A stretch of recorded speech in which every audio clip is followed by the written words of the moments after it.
Hello friends, तो हम double F C base note से CVS फिजियोलॉजी के लेक्चर्स पढ़ रहे थे। 110 तक हमने पढ़ लिया था। आज 111 से a patient on hypertensive drugs presented with postural hypotension increase heart rate while स्टेडिंग is mediated by. तो एक पेशेंट है, एंटी हाइपरटेंसिव ड्रग्स पे है, तो उसको पोस्टरल हाइपोटेंशन होती है। उस वक्त उसकी हार्ट रेट इंक्रीज़ होती है जब वो स्टेंट करता है। तो ये MCQs हमने पहले भी पढ़ा था कि जब बंदा बैठा होता है और जब स्टैंड करता है तो वीनस रिटर्न डिक्रीज़ होती है, क्योंकि ब्लड पुल अप होता है कहाँ पे, वेंस में, लोअर लेग्स में। तो उसकी वजह से फिर क्या होता है, कार्डिक आउटपुट डिक्रीज़ होता है। तो cardiac output stroke volume and heart rate का कलेक्शन होता है, प्रोडक्ट होता है। तो फिर वीनस रिटर्न वेन के अंदर जब ब्लड पुल अप करेगा तो वीनस रिटर्न डिक्रीज़ होगा, उसकी वजह से स्ट्रोक वॉल्यूम डिक्रीज़ होगा, उसकी वजह से कार्डिक आउटपुट डिक्रीज़ होगा। तो फिर हम क्या करेंगे, हार्ट रेट को इंक्रीज़ करेंगे ताकि कार्डिक आउटपुट मेंटेन हो सके। लेकिन यहाँ पर ये लोग ये नहीं पूछ रहे, ये पूछ रहे हैं कि हार्ट रेट क्यों इंक्रीज़ हो रहा है। तो हार्ट रेट इंक्रीज़ इस वजह से होता है कि firing rate of baroreceptor decrease हो जाता है। उस time firing rate of baroreceptor जब डिक्रीज़ होगा बैरोरिसेप्टर से, तो फिर हार्ट रेट इंक्रीज़ होगा। और जब बैरोरिसेप्टर की फायरिंग रेट इंक्रीज़ होगी तो फिर उस वक्त हार्ट रेट डिक्रीज़ होता है। आगे है हमारे पास, during exercise coronary blood flow is maintained by. Exercise के दौरान जो कॉर्नरी ब्लड फ्लो होता है उसको कौन मेंटेन करता है, लोकल मेटाबोलाइट्स। अच्छा, फिर in normal healthy person second heart sound कब होता है, जब एरोटिक वाल और पल्मोनरी वाल क्लोज होते हैं। तो वो किस फेस ऑफ कार्डिक साइकिल के दौरान हो रहे थे, isovolumetric relaxation phase of cardiac cycle. जब आइसोवॉल्यूमेट्रिक इसको रिलैक्सेशन इस वजह से कह रहे हैं कि उस वक्त ट्राइकस्पिड वाल और बैट्रल वाल तो वैसे क्लोज हैं, और एरोटिक और पल्मोनरी पहले से क्लोज थे ना, और एरोटिक और पल्मोनरी वाल भी क्लोज हो जाएंगे। तो फिर क्या होगा, जो वॉल्यूम होगा वेंट्रिकल्स के अंदर वो सेम रहेगा। इस वजह से उसको कहते हैं आइसोवॉल्यूमेट्रिक। और इस दौरान क्या हो रहा होता है, रिलैक्सेशन हो रहा होता है। तो इस दौरान हमें S2 सुनाई देता है। तो ये इस तरह से भी आ सकता है, रिलैक्सेशन फेस ये पूछेंगे, या फिर ये पूछेंगे कि एरोटिक एंड पल्मोनरी वाल के क्लोजर की वजह से, ये ऑप्शन होगा। ठीक है, मीन स्ट्रोक वॉल्यूम क्या होता है, cardiac output divided by heart rate.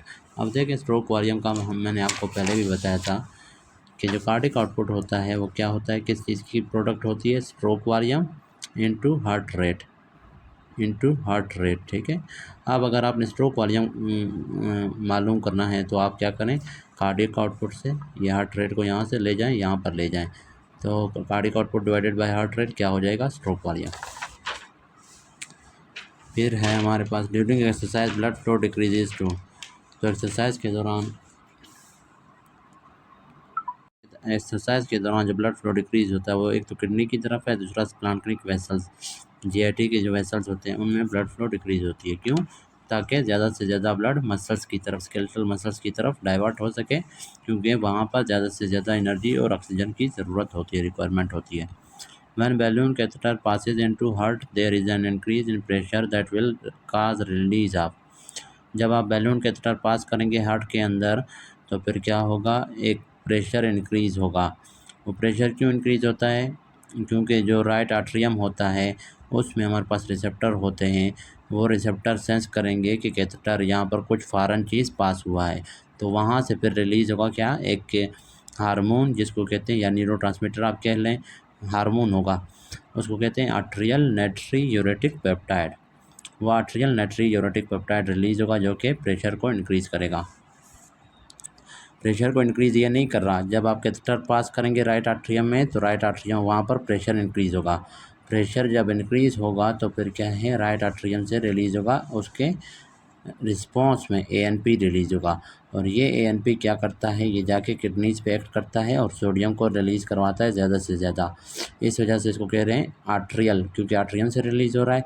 और नाइट्री यूरेटिक का नाइट्री मीन्स सोडियम, यूरेटिक मीन्स उसको यूरिन में रिलीज़ करेगा। तो नाइट्री यूरेटिक पेप्टाइड मतलब ये एक अमीनो एसिड होता है। तो ये हार्मोन के तौर पर एक्ट कर रहा होता है और प्रेशर को दोबारा नॉर्मल की तरफ लाने की कोशिश करता है। Decrease in heart rate will heart rate जब डिक्रीज़ होगा तो डायस्टोलिक प्रेशर डिक्रीज़ होगा मोर देन सिस्टोलिक। एक बात हमेशा याद रखें कि हार्ट रेट इंक्रीज़ या जब डिक्रीज़ होगा तो वो किस बीपी के ऊपर ज़्यादा अफेक्ट करेगा, डायस्टोलिक बीपी के ऊपर। तो हार्ट रेट अगर इंक्रीज़ होगा तो डायस्टोलिक बीपी ज़्यादा इंक्रीज़ होगा, और अगर हार्ट रेट डिक्रीज़ होगा तो डायस्टोलिक बीपी ज़्यादा डिक्रीज़ होगा as compare to systolic BP.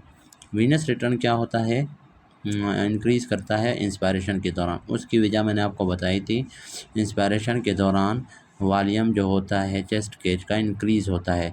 जब वॉल्यूम इंक्रीज़ होगा चेस्ट केज का, किस तरह से कि डायाफ्राम नीचे चला जाता है और हमारा जो रिब केज है और रिब्स होते हैं वो अपवर्ड एंड आउटवर्ड क्या करते हैं, मूव करते हैं। तो उसकी वजह से चेस्ट कैविटी का जो वॉल्यूम है वो इंक्रीज़ होगा, और जब भी वॉल्यूम अगर इंक्रीज़ हो तो वहाँ का फिर प्रेशर क्या होता है, डिक्रीज़ होता है। तो प्रेशर जब डिक्रीज़ होगा तो उसकी वजह से जो ब्लड फ्लो आ रहा है नीचे की तरफ से इन्फीरियर वेना केवा के थ्रू और ऊपर से सुपीरियर वेना केवा के थ्रू वो इंक्रीज़ हो जाएगी, क्योंकि आगे प्रेशर कम है, रेजिस्टेंस कम है। तो उसकी वजह से फिर क्या होगा, वीनस रिटर्न इंक्रीज़ हो जाएगा। फिर आगे है conduction system of heart is in. Conduction system heart का कहाँ पे होता है, सब एंडोकार्डियम में। सब means below, endocardium means endocardium के नीचे वहाँ पर प्रेजेंट होता है। कंडक्शन सिस्टम में वही आते हैं ना, एवी नोड है, बंडल ऑफ हिस्स है, उसके बाद परकंजी सिस्टम है, Purkinje fibre, right bundle branch है, लेफ्ट बंडल ब्रांच है, और परकंजी फाइबर, इनको कहते हैं कंडक्शन सिस्टम ऑफ हार्ट है। इंक्रीज हार्ट रेट ऐसे नोड भी इसी में आता है, और ये स्पेशलाइज्ड कार्डिक मसल्स होते हैं, ठीक है, ये कंडक्टिंग सिस्टम जो होता है। Increase heart rate will affect diastole more than systole. अभी मैंने आपको बताया था कि हार्ट रेट इंक्रीज हो या डिक्रीज हो तो वो डायस्टोल को ज़्यादा अफेक्ट करेगा as compare to systole. Mitral valve auscultation जो होती है कहाँ पे करेंगे, लेफ्ट फिफ्थ इंटरकोस्टल स्पेस में, मिड क्लेविकुलर लाइन में। और जो ट्राइकस्पिड वाल्व की स्कल्टेशन कहाँ पे करेंगे, वो भी लेफ्ट फिफ्थ इंटरकोस्टल स्पेस में है, लेकिन कहाँ पे, मिड क्लेविकुलर लाइन नहीं बल्कि पेरास्टर्नल, लेफ्ट पेरास्टर्नल बॉर्डर पे होगा। अब ये इस तरह से मैं यहाँ पर आपको समझाता हूँ, ये इस तरह से होगा कि हमारे पास जो 4 वाल्व्स होते हैं ना, ट्राइकस्पिड है, माइट्रल वाल्व है, और एरोटिक और पल्मोनरी वाल्व है। ये फॉर एग्जांपल फर्स्ट रिब है, ये सेकंड रिब है, ये थर्ड रिब है, ये फोर्थ, ये फिफ्थ। तो ये फर्स्ट रिब और सेकंड रिब के दौरान ये क्या है, के दरमियान ये क्या है, फर्स्ट इंटरकोस्टल स्पेस है, ये सेकंड इंटरकोस्टल स्पेस है, ये थर्ड इंटरकोस्टल स्पेस है। ये राइट साइड के हो गए, और ये हमारे पास यहाँ इस तरफ सेकंड, ये थर्ड, ये फोर्थ, और ये हमारे पास हो गया फिफ्थ। तो ये हमारे पास first intercostal, second, third, fourth और fifth intercostal space fifth rib और सिक्स्थ रिब्स के दरमियान होता है। इसको यहाँ पे नहीं बल्कि यहाँ पे बनाते हैं।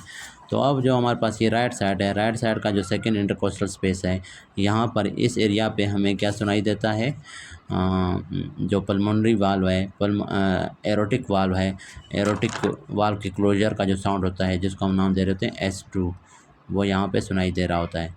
तो S2 का जो एरोटिक कंपोनेंट है वो यहाँ पे सुनाई देता है, और पल्मोनरी वाल्व का जो क्लोजर है उसका जो साउंड है वो यहाँ पे पल्मोनरी कंपोनेंट, यहाँ पे S2 का जो पल्मोनरी कंपोनेंट है वो किस तरफ, लेफ़्ट के सेकंड इंटरकोस्टल स्पेस में या थर्ड इंटरकोस्टल स्पेस में, सही है, ये भी सेकंड में या थर्ड इंटरकोस्टल स्पेस दोनों में सुनाई देता है।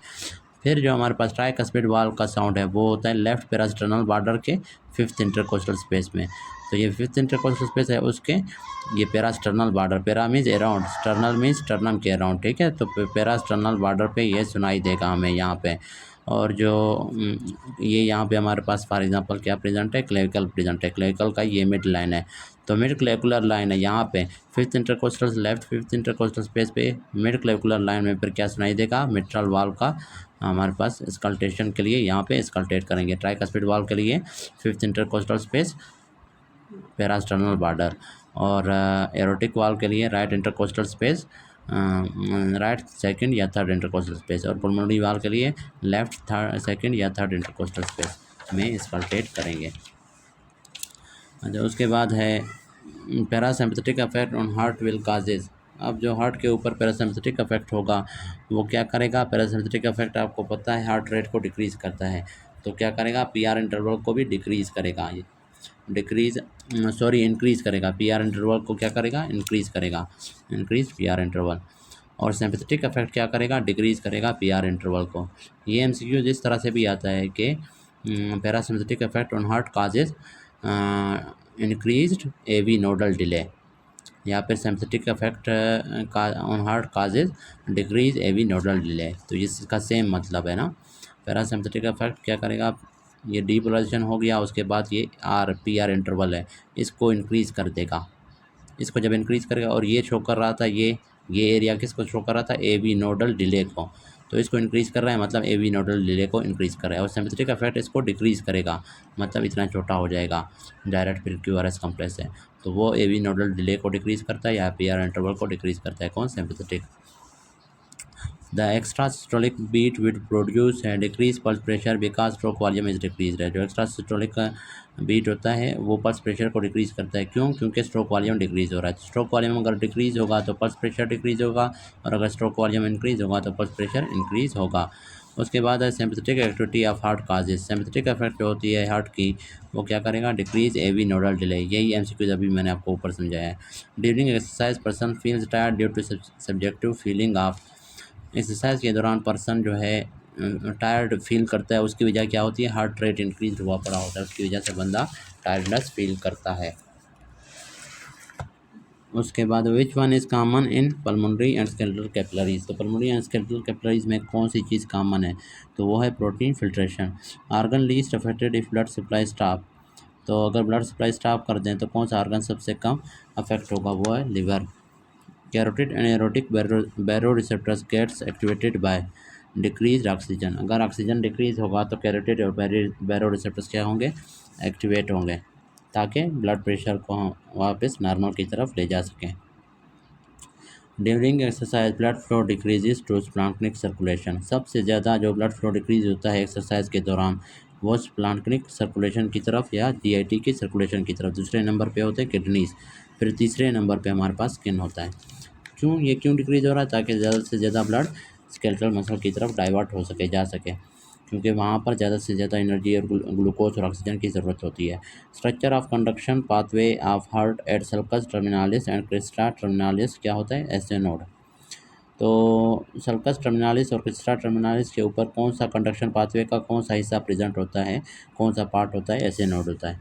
A pregnant lady living at hill station presented at term में ultrasound was done, no anomaly was seen which anomaly can still be present at birth है। तो ये क्या होगा, पीडीए, पेटेंट डक्टस आर्टरियोसिस। तो जब हमारे पास फीटस होता है, उसमें हमारे पास डक्टस आर्टरियोसिस ओपन हुआ पड़ा होता है, तो वहाँ से हमारे पास ब्लड जा रहा होता है एरोटा में, क्योंकि ये पेटेंट डक्टस आर्टरियोसिस कनेक्टेड होता है ना एरोटा में, एरोटा के साथ। तो जैसे हमारे पास बेबी की बर्थ होती है, उसके बाद वो क्लोज हो, ऑक्सीजन जब जाता है तो वो क्लोज हो जाता है। लेकिन जब हाई अल्टीट्यूड पे कोई रह रहा हो तो फिर क्या होगा, वहाँ पर ऑक्सीजन कम होता है। जब ऑक्सीजन कम होता है तो वो क्लोज नहीं होगा और ओपन ओपन पड़ा रहेगा, उसको कहते हैं patent ductus arteriosus. Ductus arteriosus closes just before birth है, मिडल ऑफ सेकेंड ट्राइमेस्टर है, या फिर शॉर्टली आफ्टर बर्थ है। तो ये शॉर्टली आफ्टर बर्थ क्लोज होता है ड्यू टू ऑक्सीजन। जैसे ऑक्सीजन क्या करता है, इसको क्लोज करवा देता है। Signs of water intoxication are slow pulse है। About 70% of oxygen in arterial blood is extracted by the heart and cardiac muscles. 70% of oxygen जो होता है आर्टेरियल ब्लड में, उसको एक्सट्रैक्ट करते हैं, क्योंकि हार्ट ने 24 हार पंपिंग करना होता है, सबसे ज़्यादा फंक्शन यही कर रहा होता है, इस वजह से उसको ज़्यादा से ज़्यादा ऑक्सीजन की ज़रूरत होती है। क्योंकि हार्ट के मसल्स एनारोबिक रिस्पायरेशन भी नहीं कर सकते, तो इस वजह से उनको ऑक्सीजन की ज़रूरत होती है। एरोबिक रिस्पायरेशन वो सिर्फ करते हैं और 24 घंटे करते हैं, इस वजह से ज़्यादा ऑक्सीजन की रिक्वायरमेंट होती है। सब class of myosin in cardiac muscle. Cardiac muscle में जो मायोसिन के दो क्लास होते हैं, एक अल्फा होता है, एक बीटा, ये दोनों उसमें प्रेजेंट होते हैं। From end of arterial depolarization to start of ventricular depolarization. तो आर्टेरियल डीपोलराइजेशन पी वेव था, ये यहाँ पर एंड हो गया, तो end of arterial depolarization to start of ventricular. तो वेंट्रुलर डीपोलराइजेशन यहाँ से स्टार्ट हो रहा है, QRS। तो यहाँ से लेके स्टार्ट ऑफ वेंट्रुलर डीपोलराइजेशन और एंड ऑफ आर्टेरियल डीपोलराइजेशन, इसको कहते हैं PR सेगमेंट। PR segment. अगर P को भी इसमें इंक्लूड करेंगे तो उसको कहेंगे PR इंटरवल। तो ये पूछ रहे हैं हमसे PR सेगमेंट के बारे में। तो ये शो कर रहा है कि AB नोडल डिले जो होता है उसको शो कर रहा होता है। अब देखिए यहाँ पर एक्सप्लेनेशन दी हुई है। PR इंटरवल जो होता है स्टार्ट ऑफ P वेव्स, वो स्टार्ट ऑफ आर्टेरियल डिपोजिशन, ठीक है, P वेव से स्टार्ट है ना PR इंटरवल। तो start of arterial deposition to start of ventricular deposition को शो करता है PR इंटरवल, ठीक है। अगर यहाँ से आप यहाँ से तक काउंट करेंगे, इसको PR इंटरवल कहते हैं। तो ये start of arterial deposition to start of ventricular deposition को शो करता है। लेकिन अगर आप PR सेगमेंट की बात करेंगे, मतलब इस P वेव को काउंट नहीं करेंगे, सिर्फ यहाँ से यहाँ तक, तो ये शो करता है एंड ऑफ आर्टेरियल डिपोजिशन, क्योंकि ये आर्टेरियल डिपोजिशन यहाँ पे एंड हो गया, and start of ventricular deposition. फिर QT इंटरवल जो होता है वो यहाँ से होता है। QT इंटरवल इस Q वेव से स्टार्ट होता है। ये आगे हमारे पास ST सेगमेंट है, ये T वेव है। तो यहाँ से लेके यहाँ तक ये इसको कहते हैं QT इंटरवल, ठीक है। तो QT या RT इंटरवल भी इसको कहते हैं। तो ये शो कर रहा है वेंट्रिकुलर डिपोजिशन और साथ में हमारे पास वेंट्रिकुलर रिपोजिशन। तो डिपोजिशन और रिपोजिशन को कलेक्टिवली हम नाम दे रहे थे सिस्टोलिक फेज। तो ये शो कर रहा है इंटायर सिस्टोलिक फेज को। अच्छा, एक बात याद रखें, एक होता है सेगमेंट, एक होता है इंटरवल। जब भी आप बात करेंगे इंटरवल की, तो उसमें वेव्स को आप क्या करेंगे, काउंट करेंगे। जैसे PR इंटरवल में हम क्या है, P वेव को काउंट कर रहे हैं और साथ में यहाँ तक R तक। लेकिन जब भी हम इसी तरह QT इंटरवल में हम लोग QRS कम्प्लेक्स को साथ में T वेव को, दोनों वेव्स को काउंट कर रहे होते हैं। लेकिन जब आप सेगमेंट्स की बात करते हैं, जैसे सेगमेंट्स में हम वेव्स को काउंट नहीं करते, वेव्स के दरमियान जो आइसोइलेक्ट्रिक लाइंस होते हैं उसको काउंट करते हैं। तो ये PR सेगमेंट है, यहाँ से P के वेव के एंड से लेकर अगले वेव के स्टार्ट तक ये PR सेगमेंट है। आइसोइलेक्ट्रिक लाइन है कि नहीं, बेस लाइन के ऊपर ये होता है। और ST सेगमेंट क्या है, S वेव के एंड से और T वेव के स्टार्ट से। ये देखें आइसोइलेक्ट्रिक लाइन है, वेव इसमें इंक्लूड नहीं है, T वेव भी और ये वाला वेव भी इसमें इंक्लूड नहीं है। फिर है unique property of cardiac muscles इस, जो कार्डिक मसल की यूनिक प्रॉपर्टी होती है वो क्या होती है कि उसमें 80% ऑफ ऑक्सीजन को वो कंज्यूम करता है एट रेस्ट। ऊपर 70 दिया हुआ था, यहाँ पर 80, मतलब 70 to 80% जो ऑक्सीजन है वो कार्डिक मसल्स कंज्यूम कर रहे होते हैं, यूज़ कर रहे होते हैं। इन ट्रेस ऑफ JVP, जो रेगुलर वीनस पल्स है या प्रेशर है, उसके ट्रेस में जो वेव प्रोड्यूस हो रहे होते हैं आर्टेरियल फिलिंग की वजह से, विद ट्राइकस्पिड वाल्व क्लोज है। जब ट्राइकस्पिड वाल्व क्लोज हैं उस वक्त जब आर्टेरियम की फिलिंग हो रही होती है JVP, तो वो JVP वेव के ऊपर किस चीज़ से शो होते हैं, V वेव से, ठीक है। तो V वेव शो कर रहा होता है आर्टेरियल फिलिंग को, कि आर्टेरियम उसमें फिल हो रहे होते हैं, उसको वो शो कर रहा होता है क्या, V वेव। उसके बाद है व्हीटस्टोन ब्रिज। व्हीटस्टोन ब्रिज क्या होता है, ये एक सर्किट होता है, ये हम लोग यूज़ करते हैं टू मेजर कार्डिक आउटपुट को। कार्डिक आउटपुट को मेजर करने के लिए हम लोग व्हीटस्टोन ब्रिज यूज़ करते हैं। If diameter of vessel is halved, अगर वेसल का हम डायमीटर को हाफ कर दें तो क्या होगा, रेजिस्टेंस को क्या होगा, वो इंक्रीज़ होगा 16 टाइम्स। ये बात याद रखें, ठीक है। अगर वेसल के रेजिस्टेंस को डायमीटर को आप हाफ कर रहे हैं तो रेजिस्टेंस इंक्रीज होगा 16 टाइम। सेम इसी तरह अगर डायमीटर ऑफ वेसल को आप डबल करेंगे तो रेजिस्टेंस क्या डिक्रीज होगा बाय 16 टाइम्स। फिर है laminar to turbulent flow is not affected by. अब laminar to turbulent flow affect किस चीज़ से नहीं होता, लेंथ से। अब डायमीटर को अगर आप चेंज करेंगे ब्लड प्रेशर के, उससे हमारे पास ब्लड फ्लो अफेक्ट होगा। विस्कोसिटी या डेंसिटी और वेलोसिटीज़ को चेंज करेंगे तो टर्बुलेंट ब्लड फ्लो की टर्बुलेंस या लेमिनर फ्लो इफेक्ट होगी। वेलोसिटी इंक्रीज़ करेंगे तो क्या होगा, ब्लड फ्लो इंक्रीज़ होता है। वेलोसिटी इंक्रीज़ करेंगे तो टर्बुलेंस क्या होगा, ब्लड फ्लो में टर्बुलेंस इंक्रीज़ होगा। डेंसिटी इंक्रीज़ करने से भी इंक्रीज़ होता है, लेकिन विस्कोसिटी का इन्वर्स रिलेशन होता है। विस्कोसिटी इंक्रीज़ करेंगे टर्बुलेंस डिक्रीज़ होगा, और विस्कोसिटी डिक्रीज़ करेंगे तो टर्बुलेंस इंक्रीज़ होगा। और डायमीटर का भी अपोजिट है, डायमीटर कम करेंगे तो टर्बुलेंस डिक्रीज़ होगा, और ज़्यादा करेंगे तो टर्बुलेंस डिक्रीज़ होगा। ये भी डायरेक्ट रिलेशन है। तो डेंसिटी, वेलोसिटी और डायमीटर का डायरेक्ट रिलेशन है टू टर्बुलेंस के साथ। जितना इनको इंक्रीज़ करोगे टर्बुलेंस उतना इंक्रीज़ होगा, लेकिन विस्कोसिटी का इन्वर्स रिलेशन है और लेंथ का कोई रिलेशन नहीं होता। फिर है relation between alveolar pressure, surface tension and radius. इनके दरमियान क्या रिलेशन होता है, उस किस इक्वेशन से उसको शो करते हैं, वो होता है लैप्लेस लॉ। फिर है patient in emergency with tachycardia, sinking of heart है। एक पेशेंट है उसको टैकीकार्डिया है, साथ में सिंकिंग ऑफ हार्ट हो रही है। सिंकिंग ऑफ हार्ट का दूसरे लफ्ज़ों में अगर आप बात करें तो पाल्पिटेशंस भी आप कह सकते हैं इसको ना, मतलब हार्ट की जो बीट है वो हमें फील हो रही होती है। और पेशेंट पेल है, कोल्ड है, क्लेमी स्किन है उसका। क्लेमी मीन्स थोड़ा सा ऐसे जैसे वेट होता है। तो ईसीजी शोज और ईसीजी के ऊपर यू वेव है, तो ये किस चीज़ को शो कर रहा है? हाइपोकलेमिया। तो हाइपोकलेमिया में एरिथमियाज होते हैं या टेकीकार्डिया होता है, और कोल्ड होता है, पेशेंट क्लेमी होता है। उसके बाद आफ्टर आरटीए ब्लड लॉस है, GFR decreases due to decrease in arterial flow.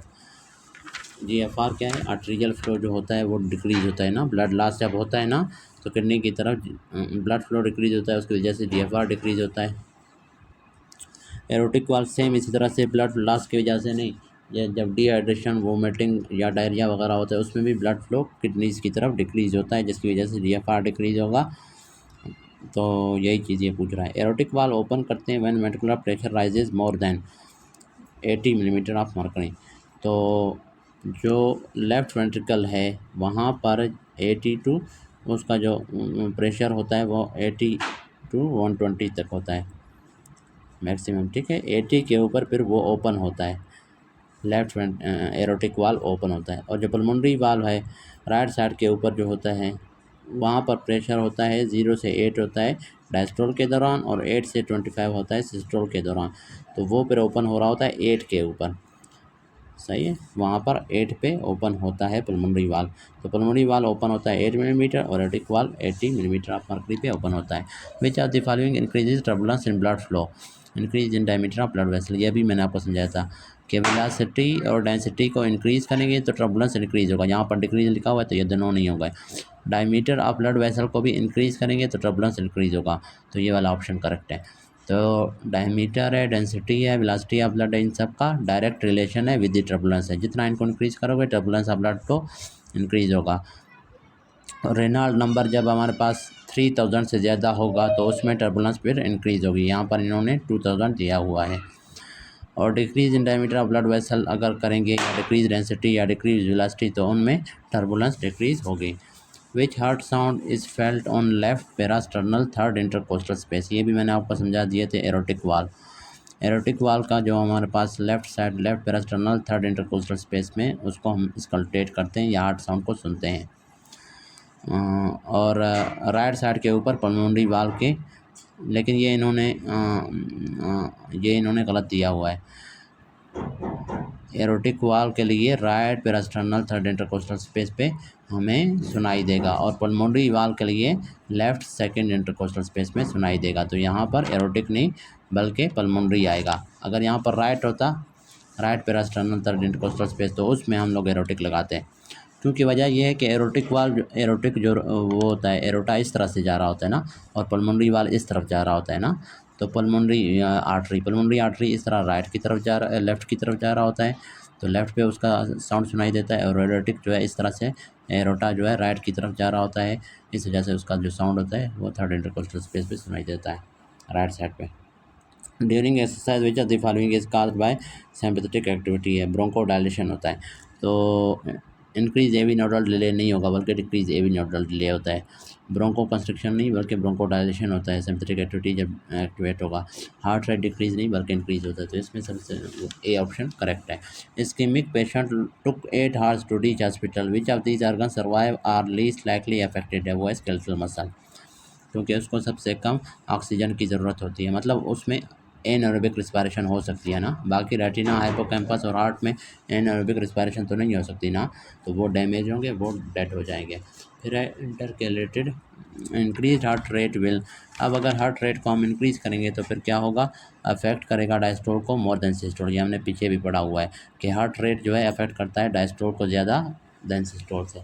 अगर हार्ट रेट को इंक्रीज़ करें या डिक्रीज़ करें तो दोनों में इफेक्ट किसके ऊपर, डायस्टोल के ऊपर ज़्यादा होगा। ECG shows 2 P waves and 1 QRS complex pattern, diagnosis is Mobius type 2। तो ये जो first degree heart block, second degree heart block, इनमें क्या होता था कि AV जो SA नोड जब इम्पल्स उसमें प्रोड्यूस होते हैं तो वो AV नोड तक नहीं पहुंचते, तो AV नोड उनको पास नहीं करता नीचे परकंजी फाइबर्स की तरफ, तो इसको कहते हैं हम लोग हार्ट ब्लॉक या first degree second degree heart block. तो फर्स्ट डिग्री हार्ट ब्लॉक जो होता है उसमें सिर्फ ये होता है कि वो लेट पहुंच रहे होते हैं, ठीक है। AV नोड जो है लेट डिले करता है कंडक्शंस को, इस वजह से AV नोडल डिले उसमें सिर्फ डिक्रीज़ होता है, इंक्रीज़ होता है, जिसकी वजह से PR इंटरवल प्रोग्रेसिवली इंक्रीज़ होता जाएगा, प्रोग्रेसिवली इंक्रीज़ होता जाएगा। तो ये मैं आपको यहाँ पर बना के देता हूँ। फर्स्ट डिग्री हार्ट ब्लॉक में क्या है, कोई भी Q R S complex miss नहीं होगा। ये हमारे पास पी वेव है, ये हमारे पास ये क्यू आर एस कम्प्लेक्स है। फिर अगला हमारे पास क्या है, पी वेव होगा, ये पी वेव है, फिर थोड़ा सा ये पी आर इंटरवल बढ़ गया और ये क्यू आर एस कम्प्लेक्स है। सॉरी, ये यहाँ तक हुआ। फिर ये अगला हमारे पास क्या होगा, ये अगला पी वेव है, पी वेव है, और अगला क्यू आर एस कम्प्लेक्स और दूर होगा यहाँ तक। तो ये देखें progressively P R interval increase हो रहा है। ये है फर्स्ट डिग्री हार्ट ब्लॉक। और सेकेंड डिग्री हार्ट ब्लॉक जो होता है, सेकेंड डिग्री हार्ट ब्लॉक में क्या होगा, सेकेंड डिग्री हार्ट ब्लॉक में मैं आपको समझाता हूँ, इस तरह से होता है। सेकेंड डिग्री हार्ट ब्लॉक के फिर दो टाइप्स थे, एक था हमारे पास मोबिस टाइप 1 और दूसरा था मोबिस टाइप 2। मोबिस टाइप 1 में ये था कि हमारे पास इसी तरह से प्रोग्रेसिव लेंथनिंग हो रही है, ठीक है। लेंथनिंग होते होते लास्ट में क्या होगा, एक हमारे पास बीट जो है, एक बीट क्या होगा, क्यू आर एस कम्प्रेस नहीं होगा। मतलब ये तीन हो गए। उसके बाद चौथा फॉर एग्जांपल ये Q R S complex, Q R S complex है। क्यू आर एस कम्प्लेक्स के बाद ये अगला फॉर एग्जांपल ये क्या है, पी वेव है, और ये पी इतना लॉन्ग हो गया, क्यू आर एस कम्प्लेक्स है। अब इस क्यू आर एस कम्प्लेक्स के बाद फॉर एग्जांपल क्या होगा, ये पी वेव होगा, ये इतना लॉन्ग हो गया, अगला पी वेव होगा, फिर उसके बाद क्यू आर एस कम्प्लेक्स होगा। मतलब प्रोग्रेसिवली प्रोलॉन्ग होते होते आखिर में एक beat Q R S complex last हो जाएगा। इसको कहते हैं मोबिस टाइप 1। और ये टाइप 2 हार्ट ब्लॉक के, टाइप 2 ए बी ब्लॉक का पहला टाइप है मोबिस टाइप 1। और टाइप 2 के दो टाइप्स है ना, जो टाइप 2 का दूसरा टाइप है उसको कहते हैं मोबिस टाइप 2। उस मूवीज़ टाइप को, ये मूवीज़ टाइप 1 हो गया, और वो है मूवीज़ टाइप 2। एक होता है फर्स्ट डिग्री हार्ट ब्लॉक, वो मैंने पहले आपको समझाया, और मूवीज़ टाइप 1 और टाइप 2 ये दोनों सेकंड डिग्री हार्ट ब्लॉक के टाइप्स हैं। तो मूवीज़ टाइप 2 में फिर क्या होता है, उसमें दोनों हमारे पास क्या होता है, दो पी वेव होते हैं, ये पहला पी वेव है, अगला पी वेव है, फिर क्यू आर एस कम्प्लेक्स होता है, फिर ये पी वेव, ये पी वेव, और उसके बाद ये क्यू आर एस कम्प्लेक्स। मतलब 2 वेव होते हैं, उसके बाद 2 पी वेव और एक क्यू आर एस कम्प्लेक्स है। इसको कहते हैं सेकंड डिग्री हार्ट ब्लॉक या मूवीज़ टाइप 2। मतलब सेकंड डिग्री हार्ट ब्लॉक का भी कौन सा, Mobitz type 2। Second degree heart block में एक मूवीज़ टाइप 1 है, जिसमें progressively lengthening of P R interval हो रहा है, and then one beat is missed है, one Q R S complex is missed है। और मूवीज़ टाइप 2 में फिर क्या होता है, 2 P waves followed by Q R S complex है। तो जो टाइप 1 ए बी ब्लॉक है, फर्स्ट डिग्री हार्ट ब्लॉक है, ठीक है, टाइप 1 या फर्स्ट डिग्री हार्ट ब्लॉक है। और सेकंड डिग्री हार्ट ब्लॉक का जो मूवीज़ टाइप 1 है, इनको ये इतने सीरियस नहीं होते, इनकी ट्रीटमेंट की ज़रूरत नहीं होती। लेकिन जो टाइप 2 है, मूवीज़ टाइप 2, उसमें हमारे पास ट्रीटमेंट की ज़रूरत होती है, मेडिकेशंस की रिक्वायरमेंट होती है। Sympathetic activity of heart causes an increased rate of diastolic decrease AV nodal delay। ये मैंने बार बार आपको समझाया, पी आर इंटरवल को डिक्रीज़ करेगा और AV नोडल डिले को डिक्रीज़ करेगा सिम्पैथेटिक एक्टिविटी, क्योंकि वो हार्ट रेट को बढ़ा रहा होता है ना। तो in type 2 heart block, type 2 heart block में क्या होता है, वेंट्रिकुलर रेट स्लोअर होता है देन आर्ट्रिया, क्योंकि वेंट्रिकल्स का जो रेट होता है वो हमारे पास हमेशा स्लो होता है टाइप 2 हार्ट ब्लॉक में। और जो आर्ट्रिया का हमारे पास ऐसे नोड होता है ना, ऐसे नोड का हमने हार्ट ब्लॉक मैंने आपको बताया था, ऐसे नोड की जो पेसमेकर एक्टिविटी होती है वो कितना होता है, 60 to 80 के हिसाब से वो प्रोड्यूस कर रहा होता है इम्पल्सेस। और जो एवी नोड होता है नीचे, वो प्रोड्यूस कर रहा होता है 40 to 60 के हिसाब से। तो इस वजह से वेंट्रिकल का जो रेट होता है वो स्लो होता है टाइप 2 हार्ट ब्लॉक में, क्योंकि टाइप 2 हार्ट ब्लॉक में ऊपर से तो जा नहीं रहे इम्पल्सिस ऐसे नोड से, तो एवी नोड खुद ब खुद भी अपने वेंट्रिकल के लिए प्रोड्यूस कर रहा होगा इम्पल्सिस, तो स्लो रेट के ऊपर प्रोड्यूस कर रहा होगा।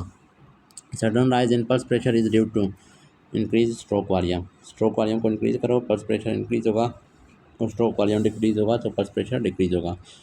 Patient unconscious for 30 minutes after incident is brought to ER. He is pale, cold, clammy skin, pulse rapid map, mean arterial pressure उसका लेस देन 60 मिलीमीटर है, बिलो 60 है, तो कौन सा रिस्पॉन्स होगा, वो होगा सीएनएस इस्केमिक रिस्पॉन्स। हमने कहा था कि 60 मिलीमीटर ऑफ मर्करी से अगर मैप डिक्रीज होगा तो सीएनएस इस्केमिक रिस्पॉन्स एक्टिवेट होगा, और ये मोस्ट पोटेंट रिस्पॉन्स होता है ताकि बीपी को इंक्रीज़ करने के लिए। Fast conduction heart rate is of, तो इनमें से सबसे ज़्यादा फास्ट कंडक्शन या फास्ट इम्पल्स प्रोडक्शन की रेट सबसे ज़्यादा किस में होती है, ऐसे नोड में, ठीक है। सबसे ज़्यादा ऐसे नोड के अंदर फास्ट कंडक्शन नहीं, ये फास्ट प्रोडक्शन अगर होता तो फिर ऐसे नोड होता। अभी वो कंडक्शन की बात कर रहे हैं तो वो परकंजी फाइबर्स हैं। तो स्पीड ऑफ कंडक्शन सबसे ज़्यादा परकंजी फाइबर्स है, दूसरे नंबर पे बंडल ऑफ हिस है, फिर आर्ट्रिया है, फिर वेंट्रिकल है, ऐसे नोड है, एवी नोड है। इसको आप ऐसे याद रखें, परकंजी फाइबर कहाँ पे होते हैं, वेंट्रिकल में। उसके बाद परकंजी फाइबर, ये हमारे पास परकंजी फाइबर है, ये राइट बंडल ब्रांच है, ये लेफ्ट बंडल ब्रांच है और इससे बंडल ऑफ हिस है। तो सबसे पहले ये परकंजी फाइबर हो गए, फिर हमारे पास ये बंडल ऑफ हिस हो गया। उसके बाद हमारे पास है आर्टरिया। आर्टरिया कहाँ पे? ऊपर है। उसके बाद आर्टरिया है और फिर उसके बाद हमारे पास वेंट्रिकल है, वापस नीचे की तरफ। तो पहले नीचे वाले थे, उसके बाद ऊपर वाले, फिर दोबारा वेंट्रिकल हो गए मतलब नीचे वाले, ठीक है। उसके बाद दोबारा ऊपर वाला, ऊपर कहाँ? ऐसे नोड, उसके बाद दोबारा नीचे वाला एवी नोड। इस तरह से याद रखें, ठीक है। कि परकंजी फाइबर है, उसके बाद बंडल ऑफिस है, ये दोनों वेंट्रिकल के हैं।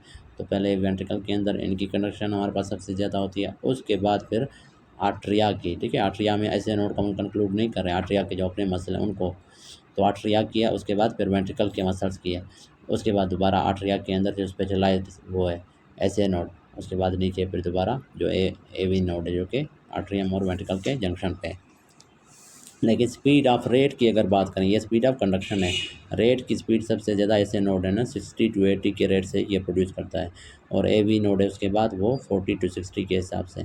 फिर सबसे कम स्लो जो हमारे पास रेट होता है, कम इम्पल्सिस प्रोड्यूस हो सकते हैं वो परकंजी फाइबर्स में, तो उसकी रेट होती है हमारे पास less than 40। About conducting system true, इस कंडक्टिंग सिस्टम के बारे में ट्रू क्या है? ये स्पेशलाइज कार्डिक मसल सेल्स है, ये पहले भी मैंने आपको बताया। In a patient with sympathetic nervous stimulation what effect will occur in heart time, तो ये मैंने पहले आपको बताया, वही एवी नोडल डिले हमारे पास इंक्रीज होगा, डिक्रीज होगा सिम्पैथेटिक में ना, या पीआर इंटरवल डिक्रीज होगा। तो यहाँ पर डिक्रीज एवी नोडल डिले, ठीक है। सिम्पैथेटिक एक्टिविटी इंक्रीज कर रहा है कंडक्शन को, तो एवी नोड से हमारे पास कंडक्शन को जब इंक्रीज करेगा तो एवी नोडल डिले डिक्रीज होगा या पीआर इंटरवल डिक्रीज होगा। और पैरासिम्पैथेटिक क्या करेगा? डिक्रीज करेगा कंडक्शन को एवी नोड से, जिसकी वजह से एवी नोडल डिले इंक्रीज होगा और पीआर इंटरवल फिर इंक्रीज होगा।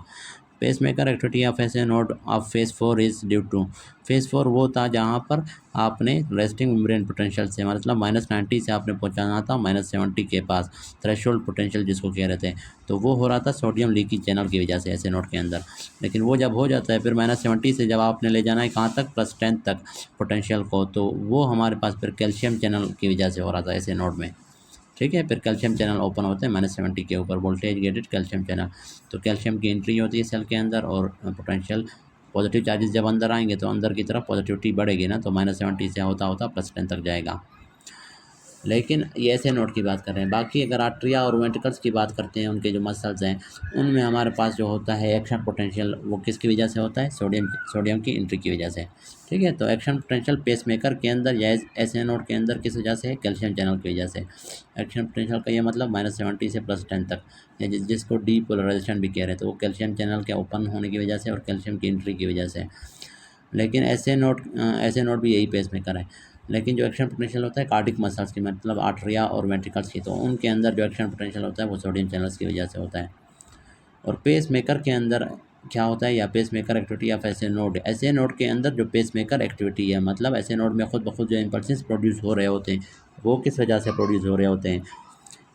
ये पेस मेकर एक्टिविटी को आप ये भी कह सकते हैं ना, -90 से -70 तक थ्रेशोल्ड पोटेंशियल जो होता है, तो ये जब प्रोड्यूस हो रहा है कहाँ पे? ऐसे नोड के अंदर। थ्रेशोल्ड पोटेंशियल तक कौन ले जा रहा है? वो सोडियम चैनल्स ले जा रहे हैं, ठीक है।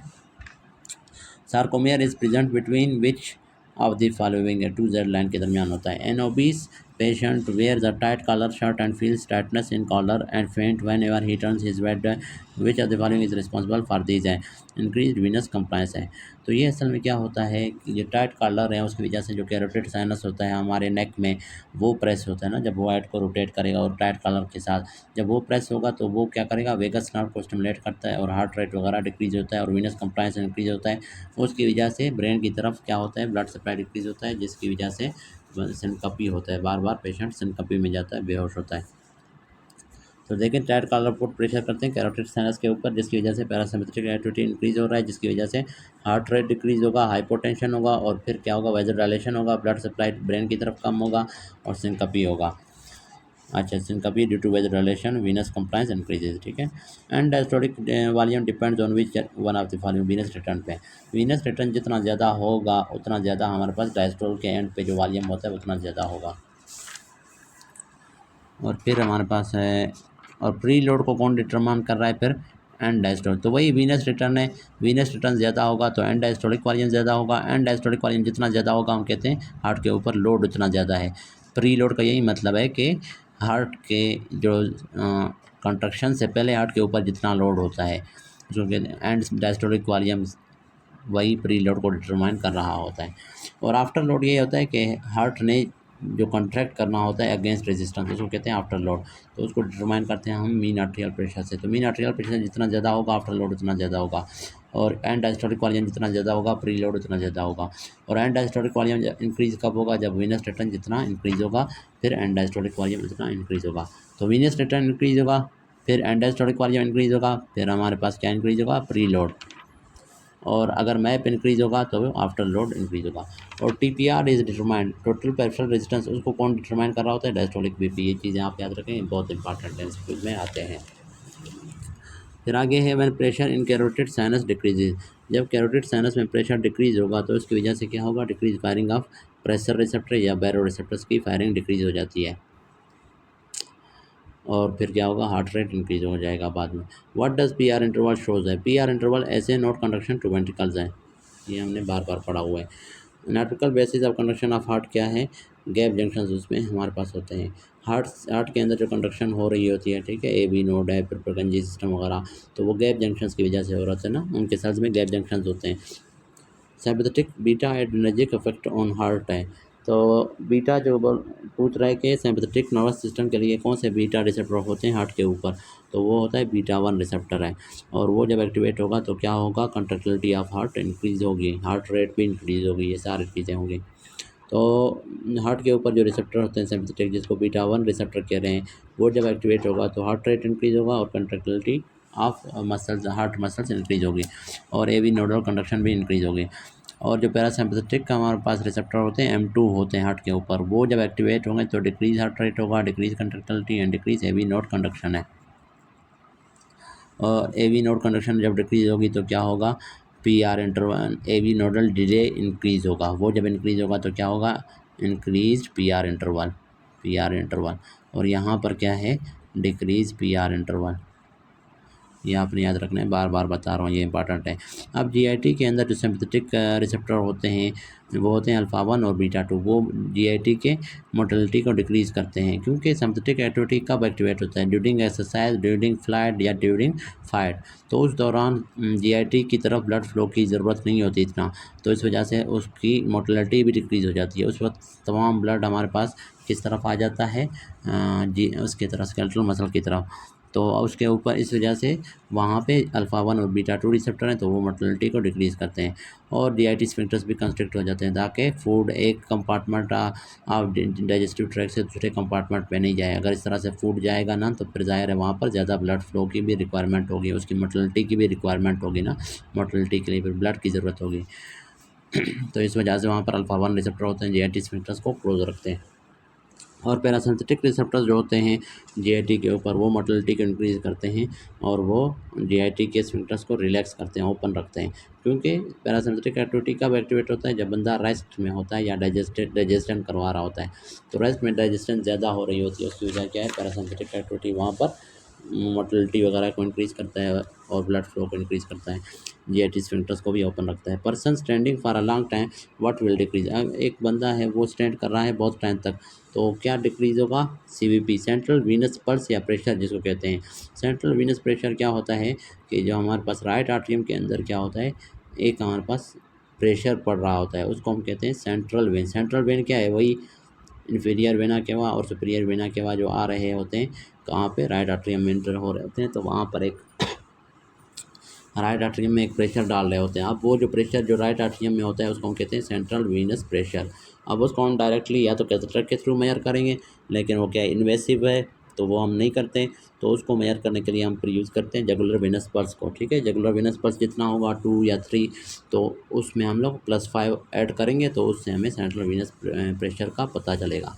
तो ये सेंट्रल वीनस प्रेशर से फिर हम ये अंदाज़ा लगाते हैं कि इस पेशेंट में वॉल्यूम कितना है, ब्लड वॉल्यूम अगर डिक्रीज़ होगा तो सेंट्रल वीनस प्रेशर डिक्रीज़ होगा। वोमिटिंग, डायरिया वगैरह में ये डिक्रीज़ होता है। ब्लीडिंग बहुत ज़्यादा अगर हो गई है तो उसमें भी सेंट्रल वीनस प्रेशर डिक्रीज़ होगी। और अगर ओवरलोडेड स्टेट होगा, फ्लूइड ओवरलोडेड स्टेट, तो उसमें सेंट्रल वीनस प्रेशर पर इंक्रीज़ होगा। तो ये CVP को हम इंक्रीज़ करते हैं। इसको हम लोग चेक करते हैं, CVP के ज़रिए हम लोग चेक करते हैं कि हमारा ब्लड वॉल्यूम और कितना है। SA node acts as pacemaker of heart because of the fact that it is, क्योंकि ये पेस मेकर इस वजह से के तौर पर एक्ट कर रहा है क्योंकि इसके अंदर खुद ब खुद स्पॉन्टेनियसली इम्पल्सेस प्रोड्यूस होते हैं due to presence of sodium leaky channel. Sodium leaky channel होते हैं जिससे सोडियम एंटर हो रहा होता है ऐसे नोड के सेल्स में, और फिर जब वो -90 से -70 तक पहुंचेगा उसके बाद फिर कैल्शियम चैनल ओपन होंगे और कैल्शियम बाहर से अंदर आएगा और ये -70 से जाएगा +10 तक, तो एक्शन पोटेंशियल प्रोड्यूस हो जाएगा। तो यहाँ पर इसने दिया हुआ generate impulses at the faster rate, ये नहीं है। सबसे बेस्ट ये है कि ऐसे नोड पेस मेकर एक्टिविटी के तौर पर काम कर रहा है, ये चीज़ भी ठीक है और स्पॉन्टेनियसली भी आप कह सकते हैं, स्पॉन्टेनियसली ऐसे node generate impulses eight faster rate and spontaneously, इस वजह से वो पेस मेकर के तौर पर काम कर रहा है। Systolic phase of cardiac cycle corresponds to the following component of ECG. ये मैंने पहले आपको समझाया था, क्यूटी या आरटी इंटरवल शो कर रहा होता है, entire depolarization and ventricular repolarization दोनों को शो कर रहा होता है। तो डीपोलराइजेशन और रिपोलराइजेशन दोनों को कलेक्टिवली हम लोग सिस्टोलिक फेस कह रहे होते हैं ना, तो क्यूटी आरटी इंटरवल इसको रिप्रेजेंट करता है। Parasympathetic stimulation in fight and flight causes which are the following है, तो decrease airway resistances. Fight and flight में हमें ज़्यादा से ज़्यादा ऑक्सीजन की ज़रूरत होती है, इस वजह से एयरवे जो हमारे पास ब्रोंकियोल या ट्रेकिया वगैरह डायलेट हो जाते हैं, रेजिस्टेंस उनमें डिक्रीज होती है ताकि ज़्यादा से ज़्यादा ऑक्सीजन लंग्स में जा सके, वहाँ से फिर ब्लड में ज़्यादा ऑक्सीजन जा सके, तो क्या होगा, एयरवे रेजिस्टेंस डिक्रीज होगा। यहाँ पर इस तरह दिया होता है, यहाँ पे ब्रोंको डायलेशन होता है, तो वो भी ठीक था, मतलब डिक्रीज का वो नहीं होता बल्कि ये होता है bronchodilation. Short term regulation of BP is done by baroreceptor, ये हमने पहले भी पढ़ा हुआ है कि बैरो रिसेप्टर शॉर्ट टर्म के लिए है, लॉन्ग टर्म के लिए क्या था, रास था, और एज ए होल भी रास था हमारे पास, रेनिन एंजियोटेंसिन सिस्टम था। तो ये देखें बैरो रिसेप्टर शॉर्ट टर्म के लिए है। उसके बाद ये सारा एक्सप्लेनेशन है, ये आप क्या करें, स्टॉप करके देख सकते हैं। ये मैंने बार बार समझाया हुआ है। In aircraft during ascent of pilot have his blood pooled in veins of lower limbs what will happen initially है, तो एयरक्राफ्ट में पायलट है तो उसका सारा blood veins of lower limbs में पूल अप कर गया है, तो सबसे पहले क्या होगा, आर्टेरियल प्रेशर डिक्रीज होगा। आर्टेरियल प्रेशर क्यों, क्योंकि वेन्स के अंदर सारा ब्लड जमा हो रहा है, तो सारा वही है। Which is responsible for A V nodal delay है, तो वो है स्लो फिलिंग। स्लो फिलिंग यहाँ पर होता सिंपैथेटिक एक्टिविटी की activation, sympathetic nervous system activation, तो वो भी स्लो एवी नोडल डिले करवाता है, इंक्रीज करता है उसको।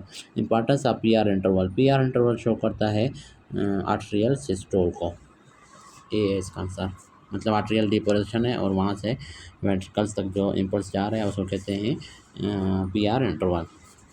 Acute decrease in arterial pressure है, अगर आर्टेरियल प्रेशर बहुत ज़्यादा डिक्रीज हो जाए तेज़ी से 100 से 60 तक, तो कौन सा कंपनसेटरी चेंजेस होंगे, बी है, decrease firing rate of carotid sinus होगा जिसकी वजह से फिर हार्ट रेट इंक्रीज होगा। तो when BP fast baroreceptor detect this change and decreases its firing rate which in turn activate करेगा सिंपैथेटिक एक्टिविटी को जो कि इंक्रीज करेगा हार्ट रेट को ताकि कार्डिक आउटपुट मेंटेन रह सके एंड मेंटेन बीपी। अच्छा, फ्रॉम सिटिंग टू स्टैंडिंग, अगर बैठा हुआ है पेशेंट और वो ठहर जाता है, स्टैंड करता है, तो compensation by which underlying mechanism. अच्छा, यहाँ पर आपने कंफ्यूज नहीं होना, एक ये यहाँ पर हमसे ये पूछ रहे हैं कि जब पेशेंट सिटिंग पोजीशन में है वहाँ से वो स्टैंड करता है तो फिर क्या होता है, कौन सी चीज़ हमारे पास, कौन सा चेंज आता है जिसकी वजह से फिर एक रिस्पॉन्स प्रोड्यूस होता है, कंपनसेशन प्रोड्यूस होता है, तो वो है इन डिक्रीज वीनस रिटर्न। मैंने कहा था कि सारा ब्लड जब आप पेशेंट सिटिंग पोजीशन में वहाँ से स्टैंड अप करता है तो सारा जो ब्लड होता है वो पुल अप करेगा लोअर लिम्स के वेन्स में क्योंकि ग्रेविटी नीचे की तरफ खींच रहा है, तो उसकी वजह से फिर थोड़ा ब्लड जाएगा किस में, राइट आर्टेरियम में, तो राइट थोड़ा ब्लड जब जाएगा तो हम कहते हैं क्या है, वीनस रिटर्न डिक्रीज हो गया। अब ये है ये चेंज आ गया। अब इसके नतीजे में वीनस रिटर्न जब डिक्रीज होगा तो एंड डायस्टोलिक वॉल्यूम जो होता है वेंट्रिकल्स में वो डिक्रीज होगा, उसकी वजह से फिर आगे क्या होगा, स्ट्रोक वॉल्यूम डिक्रीज होगा, फिर कार्डिक आउटपुट डिक्रीज होगा। तो अब हमने कार्डिक आउटपुट को तो मेंटेन करना है, तो फिर हम क्या करते हैं, हार्ट रेट को इंक्रीज़ करते हैं, क्योंकि कार्डिक आउटपुट दो चीज़ों का stroke volume into heart rate था ना, तो अब ये स्ट्रोक वॉल्यूम तो डिक्रीज़ हो गया, क्यों, क्योंकि वीनस रिटर्न डिक्रीज़ हुआ है, फिर एंड डायस्टोलिक वॉल्यूम डिक्रीज़ हो रहा है, उसकी वजह से स्ट्रोक वॉल्यूम डिक्रीज़ हो रहा है, तो फिर कार्डिक आउटपुट डिक्रीज़ हो गया। तो अब इसको हमने मेंटेन करना है, तो उसको मेंटेन करने के लिए हम फिर क्या करते हैं, हार्ट रेट को इंक्रीज़ कर देते हैं। अब ये जो हार्ट रेट इंक्रीज़ हो रहा है इसको हम कहते हैं कंपनसेटरी चेंज। तो कंपनसेटरी चेंज जब बंदा सिटिंग पोजीशन से स्टैंडिंग पोजीशन में जाता है उस वक्त जो कंपनसेटरी चेंजेस आते हैं हमारे बॉडी में वो क्या है, increased heart rate to maintain cardiac output. लेकिन यहाँ पर वो ये चीज़ नहीं पूछ रहे, वो ये पूछ रहे हैं कि ये जो कंपनसेटरी चेंजेस हो रहे हैं ये क्यों हो रहे हैं जब बंदा स्टैटिक से स्टैंडिंग पोजीशन में जा रहा है। तो वो इस वजह से हो रहे हैं कि वीनस रिटर्न डिक्रीज हो रहा है। वीनस रिटर्न के नतीजे में फिर एंड डायस्टोलिक वॉल्यूम डिक्रीज होगा, फिर स्ट्रोक वॉल्यूम डिक्रीज होगा। तो कार्डिक आउटपुट को फिर हमने मेंटेन करने के लिए हार्ट रेट को इंक्रीज करते हैं। तो ये देखें यहाँ पर इसने दिया हुआ है, समझाया हुआ है, इसमें आप कंफ्यूज ना हो जाएं। अब देखें वो अगर आपसे पूछे अंडरलाइंग मैकेनिज्म फॉर कंपनसेशन, देखें यहाँ पर भी पूछा हुआ है compensation by which underlying mechanism, तो उसमें आप बताएंगे कि वो ये पूछ रहा है कि कंपनसेशन जो हो रहा है, मतलब ये वाला जो कंपनसेशन हार्ट रेट जो इंक्रीज हो रहा है ये क्यों हो रहा है, ये इस वजह से हो रहा है कि वीनस रिटर्न डिक्रीज हो रहा है। तो कंपनसे मैकेनिज्म फॉर कंपनसेशन क्या है, वो है डिक्रीज वीनस रिटर्न है। लेकिन वीनस रिटर्न जब डिक्रीज हो गया तो उस वक्त जो कंपनसेशन हो रही है, जो कंपनसेटरी चेंजेस आ रहे हैं, तो वो कौन से हैं, वो है इंक्रीज हार्ट रेट और कार्डिक आउटपुट को इंक्रीज कर देना, नॉर्मल की तरफ ले जाना। Which are the following increase extracellular presence have profound effect on heart है। तो इनमें से कौन सा एक्स्ट्रा सेलुलर अगर ज़्यादा होगा तो वो हार्ट के ऊपर प्रोफाउंड इफेक्ट डालेगा, तो वो है potassium. MAP is related mean arterial pressure is related to which of the following है। तो ये इसका आंसर हमारे पास इनमें से कोई नहीं है, ये होता है कार्डिक आउटपुट एंड टीपीआर दोनों के। Least conduction velocity is present in which of the following. A V node का जो कंडक्शन वेलोसिटी होता है सबसे कम होता है, ये देखें, और सबसे ज़्यादा कंडक्शन वेलोसिटी किसका होता है, परकंजी फाइबर। ये है कंडक्शन वेलोसिटी। अगर वो पूछें हार्ट रेट या पेस मेकर एक्टिविटी या स्पीड ऑफ रेट, सबसे ज़्यादा किसकी होती है, वो होती है एस ए नोड की सबसे ज़्यादा। दूसरे नंबर पे ए बी नोड होता है, तीसरे नंबर पे फिर परकंजी फाइबर होती है। Dicrotic notch is related to which of the following. अब डाइक्रोटिक नॉच क्या होता है, ये end of systole and start of diastole को शो कर रहे होते हैं ग्राफ के ऊपर। अब जब हम ग्राफ बनाते हैं सिस्टोल और डायस्टोल का, ये फॉर एग्जांपल क्या 80 मिलीमीटर ऑफ मर्करी है, तो ये डायस्टोल यहाँ पर एंड हो रहा है, यहाँ से हमारे पास एक ग्राफ जा रहा है, ये 120 तक है, यहाँ तक जा रहा है ये हमारे पास। अब ये जो फेस है ये सारा शो कर रहा है सिस्टोल को। अब यहाँ तक 120 तक जब गया, जब वापस नीचे की तरफ आ रहा होगा, यहाँ पर हमारे पास क्या होगा, इस तरह से नोच आ जाएगा, ये देखें नोच आ गया, इसको कहते हैं डाइक्रोटिक नोच। अब ये क्यों हो रहा है, ये एंड ऑफ सिस्टोल और स्टार्ट ऑफ डायस्टोल को शो कर रहा होता है, और इसको आप ये भी कह सकते हैं एरोटिक वाल के क्लोजर को शो कर रहा होता है। एरोटिक वाल जैसे क्लोज हो रहा है यहाँ पे ना, तो डायस्टोल स्टार्ट हो रहा है और सिस्टोल एंड हो गया, तो इसको कहते हैं डाइक्रोटिक नॉच। अच्छा, फिर है patient came for cardiovascular checkup having heart rate 48 है। अब हार्ट रेट इसका देखें डिक्रीज है, 60 जो है नॉर्मल होता है, 60 to 100 रेंज में ना। अब स्ट्रोक वॉल्यूम उसका फिर 118 है। अब स्ट्रोक वॉल्यूम उसका ज़्यादा है लेकिन हार्ट रेट डिक्रीज है, तो ये किस में होता है, ये होता है एथलीट्स में। Aortic pressure is highest at which phase of cardiac cycle है। स्लो इजेक्शन फेस में एरोटिक प्रेशर सबसे ज़्यादा, मैंने आपको बताया कि पहले होता है रैपिड इजेक्शन फेस, जिसमें हमारे पास लेफ्ट वेंट्रिकल से ब्लड तेज़ी से आता है, किसमें, एरोटा में, एरोटा के अंदर आ गया, ये लेफ्ट वेंट्रिकल है फॉर एग्जांपल, उससे ब्लड आ गया किसमें, एरोटा में, किसमें, रैपिड इजेक्शन फेस में। लेकिन अभी तक ब्लड मौजूद है वेंट्रिकल में कुछ, तो अब वो ब्लड भी, वो थोड़ा ब्लड जो मौजूद है वो भी यहाँ पर आ जाएगा उस, वो किस फेज़ के दौरान, स्लो इजेक्शन फेज़, मतलब रैपिड के बाद एक होता है स्लो इजेक्शन फेज़। तो एरोटा के अंदर जितना ज़्यादा ब्लड होगा उसका प्रेशर उतना ही ज़्यादा होगा। तो पहले भी ब्लड जब आया था तो एरोटा का प्रेशर थोड़ा बढ़ गया था, अब मज़ीद ब्लड आ रहा है, मज़ीद जो ब्लड वेंट्रिकल में मौजूद है वो स्लो इजेक्शन फेज़ में आ रहा है, एरोटा में एंटर हो रहा है, तो फिर क्या होगा, एरोटा के अंदर ब्लड वॉल्यूम और इंक्रीज़ होगा, तो उसका प्रेशर मैक्सिमम हो जाएगा, हाईएस्ट हो जाएगा। सही है। फिर है during construction of sarcomere length of which of the following remains unchanged है। तो होता है ए बैंड का जो लेंथ है वो चेंज नहीं होता, आई बैंड डिक्रीज होता है, सार्कोमेयर डिक्रीज होता है, H20 से पेयर होता है, लेकिन ए बैंड अनचेंज होता है, इसकी लेंथ चेंज नहीं होती। Arterial pulse which is palpable on radial artery. जो आर्ट्रियल पल्स होता है वो रेडियल आर्टरी के ऊपर जो पाल्पेबल होता है due to which of the following है। Pulse pressure which pushes arterial wall, इसी चीज़ की वजह से। Patient injured in RTA, bleeding from site of injury with BP of 90 to 70, heart rate increases from 100 from sitting to 120। ये फिर से वही बात है जो अभी मैंने पीछे आपको बताया कि सिटिंग पोजीशन से जब बंदा उठता है, स्टैंड करता है, तो उस वक्त वीनस रिटर्न डिक्रीज होता है, जिसकी वजह से एंड डायस्टोलिक वॉल्यूम डिक्रीज होगा और फिर स्ट्रोक वॉल्यूम डिक्रीज होगा। तो अब हमने क्या कार्डिक आउटपुट फिर डिक्रीज होगा, तो कार्डिक आउटपुट को हमने मेंटेन करना है, तो उसको मेंटेन करने के लिए फिर क्या होगा, हार्ट रेट इंक्रीज होगा। तो ये वही बात हमसे पूछ रहे हैं कि सिटिंग में उसका हार्ट रेट 100 था और स्टैंडिंग में 120 हो गया, तो इसकी वजह क्या है, इसकी वजह ये वीनस रिटर्न डिक्रीज है ना, वीनस रिटर्न डिक्रीज हुआ तो उसकी वजह से फिर क्या है, वो सारे चेंजेस आए ना, एंड डायस्टोलिक वॉल्यूम डिक्रीज हो गया, उसके बाद स्ट्रोक वॉल्यूम उसकी वजह से फिर डिक्रीज़ हो गया, उसकी वजह से कार्डियक आउटपुट डिक्रीज़ हो गया, ठीक है। तो वीनस रिटर्न था ना मेन, सबसे पहले वीनस रिटर्न डिक्रीज़ हुआ था, उसकी वजह से ये सारे चेंजेस आ गए। तो ये जब आ गया तो हमने इसको अभी वापस नॉर्मल की तरफ ले जाना है कार्डियक आउटपुट को, तो उसके लिए फिर क्या होगा, हार्ट रेट इंक्रीज़ होगा। What is present between gap junction है, ये होता है, ये हमने अभी पढ़ा है, कनेक्सेंट होता है या सेलुलर एडिशंस होते हैं ना, कनेक्शंस होते हैं गैप जंक्शन, जो हार्ट के मसल्स होते हैं, मसल सेल उनके दरमियान गैप जंक्शन बहुत ज़्यादा होते हैं, और ये कनेक्शंस होते हैं cell to cell. Person present with central chest pain और लीस्ट रेजिस्टेंस वाले कनेक्शंस होते हैं, यहाँ से यहाँ इस तेज़ी से गैप जंक्शन से एक सेल से दूसरे सेल में जा सकते हैं। Person present with central chest pain है for 3 hour which cardiac enzyme will be raised है, तो ये ट्रोपोनिन होता है ना, ट्रोपाई। तो सबसे पहले ट्रोपोनिन आई रेज होता है MI में, मायोकार्डियल इन्फार्क्शन में, उसके बाद CKM भी होता है, तो यहाँ पर A है। Main determinant of coronary circulation क्या है, local metabolites and oxygen demand जो होता है वो कॉर्नरी वेसल की सर्कुलेशन को मेंटेन रखते हैं। 10-year-old गर्ल है playing outside felt pain due to cold weather है, having increase heart rate, increase BP and shivering, will cause क्या करेगा, C a contraction of erector Pillai.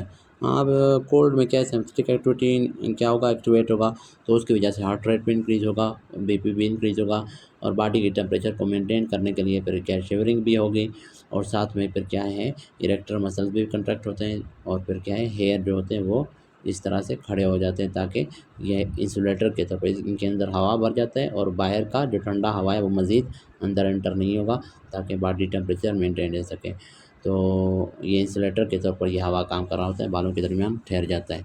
तो ये बालों को खड़ा कौन कर रहा होता है, इरेक्टर पिल्लाई मसल जो होते हैं वो कंट्रैक्ट होते हैं, वो इसको खड़ा करते हैं, और सिम्पथेटिक एक्टिविटी के दौरान, ठीक है, फियर जो होता है या फाइट एंड फ्लाइट के दौरान ये काम कर रहे होते हैं, इमरजेंसी सिचुएशन में मतलब। A patient having 2P wave है followed by QRS complex due to which of the following, ये अभी मैंने आपको बताया था मूवी स्टेप 2 में होता है, तो यहाँ पर उसने वो नहीं दिया, और ये कह रहे हैं डिक्रीज एवी नोडल कंडक्शन, हाँ वही बात है। ड्यूरिंग कार्डिक साइकिल है रिकॉर्डिंग, मतलब एक जो ऐसे नोड, जब एक बार ऐसे नोड में इम्पल्स प्रोड्यूस हो रहा है वो AV नोड तक नहीं जा रहा, AV नोड उसको कंडक्ट नहीं कर रहा, दूसरी बार दोबारा होता है फिर उसको AV नोड क्या करेगा, पास करेगा, इस वजह से 2P वेव्स हैं और एक QRS कंप्लेक्स है। During cardiac cycle regarding monitor will show V wave of the recording monitor, ठीक है, arterial pressure occurring in isovolumetric relaxation phase में V वेव होता है, और या फिर इसको कहते हैं आर्टेरियल फिलिंग, आर्टेरियल की जो फिलिंग हो रही होती है उस दौरान V फेस होता है। और इस आइसोवॉल्यूमेट्रिक रिलैक्सेशन फेस के दौरान हार्ट का कौन सा साउंड सुनाई दे रहा था, S2 सुनाई दे रहा था, और जो आइसोवॉल्यूमेट्रिक कंट्रक्शन था उसके दौरान सुनाई दे रहा था S1। उसके बाद athletes have enlarged heart size comparatively and increased stroke volume, instead their muscles need same amount of energy and having cardiac muscles अच्छा same as that in normal individual, what can be the reason for this phenomenon, तो इसका answer है decrease heart rate and increase stroke volume. तो ये हमसे यही पूछ रहा है कि उसका जो हार्ट रेट है, अब एथलीट्स जो होता है उसका हार्ट का जो साइज़ है वो इंक्रीज़ है, तो उसका स्ट्रोक वॉल्यूम क्या है, इंक्रीज़ है, हालांकि उसके जो मसल्स होते हैं और हमारे जो मसल्स होते हैं एक नॉर्मल बंदे के, वो सेम, उनको सेम एनर्जी की ज़रूरत होती है, तो फिर क्यों उसका स्ट्रोक वॉल्यूम इंक्रीज़ हुआ पड़ा होता है, तो स्ट्रोक वॉल्यूम इंक्रीज इस वजह से कि उसका हार्ट रेट फिर डिक्रीज़ हुआ पड़ा होता है, जिसकी वजह से हमारे पास कार्डिक आउटपुट फिर मेंटेन रहता है। NECG ऑफ पेशेंट है विद इलेक्ट्रोलाइट्स है डिस्टर्बेंसेज हैं, with electrolytes disturbances shows U wave, inverted T wave है, prolonged PR interval है on ECG due to hypokalemia। एक ECG है पेशेंट का जिसमें इलेक्ट्रोलाइट डिस्टर्बेंसेज हैं और यू वेव मैंने आपको बताया था किस में होता है, हाइपोकलेमिया में होता है, ठीक है, और साथ में इसमें और चेंजेस भी होते हैं, इन्वर्टेड टी वेव है, प्रोलॉन्ग PR इंटरवल, ये सारे होते हैं। Which dye is use to measure cardiac output को मेजर करने के लिए कौन सा डाई यूज होता है, कार्डियोग्रीन है। 25-year-old female presents with atypical chest pain है, डिस्निया ऑन एक्सर्शन है, तो एक्सर्शनल डिस्निया है, ठीक है, एटिपिकल चेस्ट पेन है, पाल्पिटेशंस है, क्लिनिकल एग्जामिनेशन के ऊपर क्या है, पल्स रेट 80 पर मिनट है, BP उसका 130/80 है, बट ग्रेड 2 सिस्टोलिक मरमर भी उसमें होता है, एंड फोर्थ स्टर्नल बॉर्डर के ऊपर। ECG was normal, chest x-ray was normal, which one of the following is most likely diagnosis है, तो ये नॉर्मल हार्ट है, इसमें कोई इस तरह की चीज़ नहीं है, ठीक है, सारे वही चीज़ें हैं ना। देखें ये टिपिकल चेस्ट पेन है, डिस्निया भी है, पाल्पिटेशंस भी हैं, लेकिन क्लिनिकल एग्जामिनेशन के ऊपर पल्स रेट 80 है जो कि नॉर्मल है, बीपी भी उसका नॉर्मल है, और ग्रेड 2 सिस्टोलिक मरमर उसके फोर्थ टर्नल बॉर्डर के ऊपर है, लेकिन उसका ईसीजी नॉर्मल है और एक्सरे भी नॉर्मल है। तो विच of the following is most likely, तो ये नॉर्मल हार्ट है, ये हो सकते हैं इसमें थोड़ी बहुत चेंजेस जो होते हैं ये हो सकते हैं, क्योंकि उसका बीपी मेन चीज़ क्या है, उसका बीपी भी नॉर्मल है, उसका ईसीजी भी नॉर्मल है, उसका एक्सरे भी नॉर्मल है। एक्सरे नॉर्मल है मतलब उसके हार्ट में भी इशू नहीं है, उसके रिस्पायरेटरी सिस्टम में भी कोई इशू नहीं है। And acute decrease in arterial pressure है from 100 to 60 elicits which of the following, ये अभी हमने किया था, decrease firing rate of carotid sinus होता है, ठीक है। और ये जब होगा तो फिर क्या होगा, इंक्रीज हार्ट रेट होगा। Velocity is in vessel is inversely proportional to viscosity, तो विस्कोसिटी जितना ज़्यादा होगी ब्लड की और वेलोसिटी उतनी कम होगी, ठीक है। तो ब्लड की विस्कोसिटी आप इंक्रीज़ करें तो वेलोसिटी डिक्रीज, तो इसको आप इस तरह से याद रखें कि वी एक दूसरे के इन्वर्सली रिलेशन है, विस्कोसिटी वेलोसिटी के इन्वर्सली रिलेशन है। अच्छा, कॉमन मसल कंट्रक्शन है protein for smooth and skeletal muscle, दोनों में जो मसल होती है स्केलेटल और स्मूथ में कंट्रक्शन के लिए वो एक्टिन है। Patient move from supine position to standing position है, तो compensation by which of this, compensation कौन करेगा, वो है सी, इंक्रीज हार्ट कंट्रक्टिलिटी। तो ये होगा, ठीक है। सुपाइन पोजीशन जब स्टैंडिंग पोजीशन में पेशेंट जाएगा तो कंपनसेशन कौन करेगा, इंक्रीज हार्ट कंट्रक्टिलिटी होगी। लेकिन अगर यहाँ पर इंक्रीज हार्ट रेट होता ना तो सबसे पहले हम उसी को, वो सबसे बेस्ट है, लेकिन वो नहीं है तो इंक्रीज हार्ट कंट्रक्टिलिटी हमने करेक्ट किया। Cannon A is associated with complete heart block, complete heart block में कैनन ए वेव्स होते हैं जो कि इनलार्ज ए वेव्स होते हैं जेवीपी के ऊपर, तो उनको कहते हैं क्या, कैनन ए वेव्स। तो इस लेक्चर में इतना काफ़ी है, अगर कुछ समझ नहीं है तो आप कमेंट्स में पूछ सकते हैं, नेक्स्ट लेक्चर में फिर आगे पढ़ेंगे। Thank you.